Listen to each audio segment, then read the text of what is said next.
Alhamdulillah, vertigo pun hilang. Tak ada makan ubat vertigo, tak ada apa. Produk ni memang dah 3 tahun consume, memang bagus. Every 6 month, check doktor. Kolesterol daripada tinggi, turun. Doktor satisfied. Alhamdulillah dalam 3-4 bulan lagi akan check, rasa akan turun lagi kolesterol. Kak Nita bangun pagi senang. Kalau tahajud tu pukul 4 memang dah laju. Sekarang Alhamdulillah rasa macam boleh berjalan, boleh pergi mall, boleh apa. Dulu nak pergi mall pun macam rasa macam takut-takut. Pasal Kak Nita pun dah ada vertigo tu kan. Alhamdulillah, vertigo pun hilang. Tak ada makan ubat vertigo, tak ada apa. Mungkin salah satu daripada bahan-bahan dalam tu, dia ubat juga vertigo. Dalam Safiyah ni, ada semua bahan-bahan yang kita nak semua. Yang kita makan ulam lah, bawang putih, bawang merah, selagi benda peraga apa semua, dah ada dalam ni.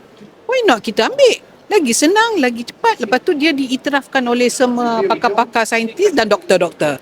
Jadi, Kak Inta sarankan, ambil lah suplemen yang inilah Safiyah ni. Ambil lah, rugi siapa tak ambil.